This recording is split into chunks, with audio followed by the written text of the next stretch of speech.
Please call the medic, this beat came to me on a stretcher. In the lab, I step to the mic and feel like I'm Dexter. I'm a man, dark world, but I'm still shining like treasure. Yeah, I got joy like ha ha ha. Wait, and I can't wear smiles, that's fake. Then I'm between love and strong. Hate clock says no time for mistakes. Ring the alarm, sirens go off, but I'm calm. My life resides in his palm. Submit to my pops, respect for my mom. Honoring both, so my life will be long. Third time, get the charm of the third strike, had to. Welcome to Trucking with Ole Snapper. If you're new to the channel, hit that like and subscribe button. We do everything here trucking related.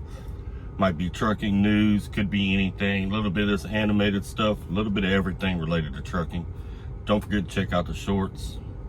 That's my biggest audience, is on the short side. But anyway, we're going to get into this story from a friend of mine that works at Crete. Okay, so this guy, we've gone through orientation together. I'm not going to give his name, you know, because that's not really important. And the issue he had, you know, I don't want him to have no problems, so we're just going to tell the story and not put his name in the mix. As drivers normally do, sometimes we'll call around and check and see what other companies are paying. Sometimes out of curiosity, maybe we're upset with the company where we're at the moment. Who knows? Many reasons. We all do it, right? It's not unusual. Most of us anyway. I know I've done it, I'm sure.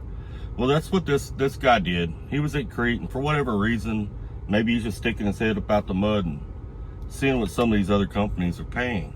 He called this carrier out of Chicago. They got 6 trucks, small carrier, Russian owned, you know, like most of the Chicago little outfits are. And that's the reason I'm not going to give his name. I'm also not going to give the name of that company.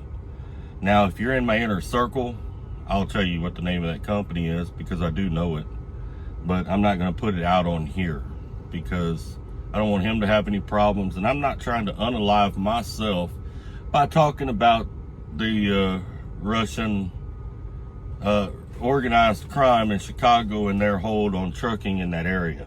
I can say that because we're all aware of that. I mean, it's no secret. It's been going on for a few years now. There's even a little bit of it out in California. But anyway, he called this company, got talking to them, he was thinking about going there. I guess he liked what he heard, and he was thinking about going there, right? But he changes his mind at the last minute, and he says, no, I'm just going to stay where I'm at. Don't blame him. We've all done that too. You know, he decided not to go, stay where he was at. Here's where the story takes a weird turn. That company, mad at him because he didn't come work there and hop in one of their 6 trucks. They call Crete Carriers. They tell Crete Carriers that they had a driver, and they gave him his name, that applied at their company. They tell Crete Carriers that this driver chose not to come because he said he could not pass a drug test at the moment.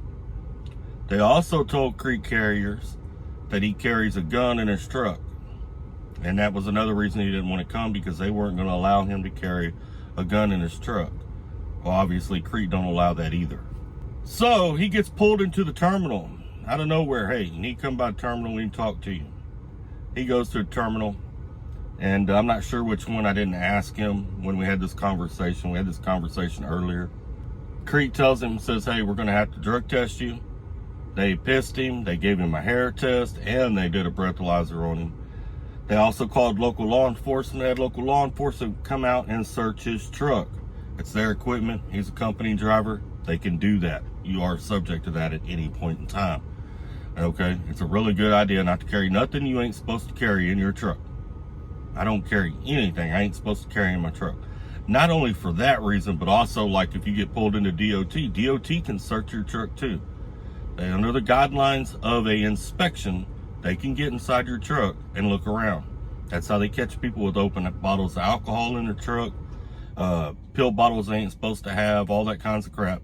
It's from the same thing. If you're a truck driver, do not carry anything you ain't supposed to carry in your truck. It's a really bad idea, because at any point in time, something like that can happen. So you just need to be prepared for it. So he's held up, and at the moment, he's going through this right now. Because Crete they're allowing him to stay in the truck on the terminal property, but they're not giving him a load until all of his drug tests comes back, everything clears. so that he can go. He's not getting paid for sitting around. He's not getting detention pay. It's costing him money because of what this company did over there in Chicago. Now, I'm not saying that's Crete's fault, because it's not. Look, I mean, that's a company's job. If you or I owned a company and somebody called in on one of our drivers, we would need to go through the motions to make sure that we don't have a potential lawsuit coming, you know, from ignoring that a driver might be using narcotics on the road, right? So you would need to bring them in, drug test them, all that kind of stuff, right? So there's nothing wrong with that. I mean, it's like when I get randomed. I got randomed 2 weeks ago. It's no big deal. Is it a minor inconvenience? You got to go down there and do all this? Yes. But I don't mind, because it's just part of trucking. It's the same way in construction. It's part of construction. Now, I feel bad for him because he's held up. It's not his fault, you know, and he's not worried about it.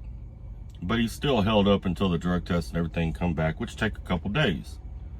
That's a couple days worth of work he loses. You know, and I don't know what he's making per mile, but that's costing him money. In my opinion, that's pretty petty. You know, that's pretty petty of that carrier in Chicago.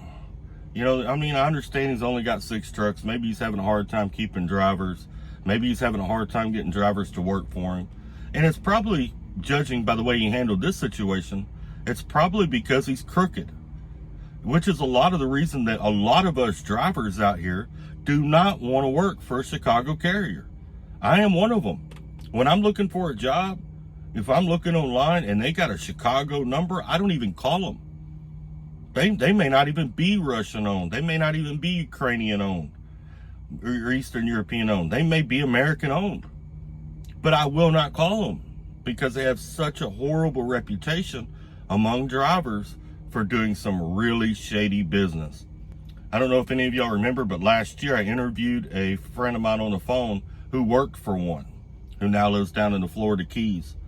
You know, and I'll give his name, Kyle. That man, he's having a blast down there in the Florida Keys. He's got his first kid on the way, living on a boat, man. He's living the life, man. That's all I'm gonna say. I'm jealous of him. He's living the life. Living a life a lot of us wish we could live. He's only 30 years old. But he worked for one of them. And they were real shady. They would call and book loads and say they had a team truck. They would put him on it, expect him to run as a team. And what they would do is they would have him drive. He would drive his 11 hours out. Then he had this number he had to call, and there were some Indian people, like from India, that would answer the phone. And then he would tell them what the situation was and that he was out of hours. They would take his hours, put it on someone else's log from whoever they had in their system, may not even work there anymore. Put it on someone else's log, clear his log, send it back to him, re-update his log in his truck or on his phone, however he was doing that. And then tell him, all right, if you get stopped, tell him you dropped your co-driver off at the airport, he had to fly home. You got a fresh set of hours. That's the way they were having him do that stuff. They're getting away with it. I mean, good on them, you know, but it gets people hurt, makes us all look bad when things happen. But what are your thoughts on this situation? Have you had this happen to you? Have you had a company that you were applying at or thinking about going to call your current employer and create a problem for you? This is the first time I've seen this in this situation. And it's not Crete's fault. Like I said, it ain't Crete's fault at all. They're just going through the motions of dealing with it how you would normally deal with it, right?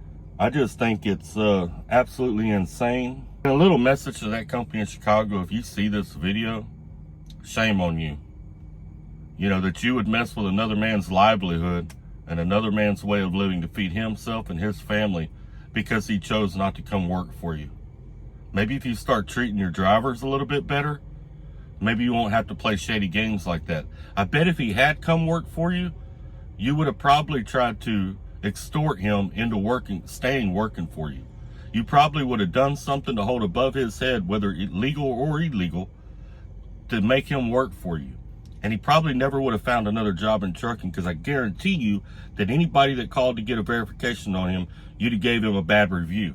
It makes me angry. It makes me angry to see this happening to another driver and a company should be, if you're mature enough to own a company, you should be mature enough to handle yourself in a more professional manner than that, rather than trying to hurt drivers. I hope that whoever does drive for you in one of them other 6 trucks, if you do have anyone driving for you, I hope they park their truck and go home, because you don't deserve to have a company. That's all I got. Y'all take care, stay safe. Remember, we are all family out here, and let's keep trucking. Please call the medic, this beat came to me on a stretcher. In the lab, I step to the mic and feel like I'm Dexter. I'm a man, dark world, but I'm still shining like treasure. Yeah, I got joy like ha ha ha. Wait, and I can't wear smiles, that's fake. Then I'm between love and strong. Hey, clock says no time for mistakes. Ring the alarm, sirens go off, but I'm calm. My life resides in his palm. Submit to my pops, respect for my mom. Honor them both, so my life will be long. Third time, get the charm of the third strike. Had to.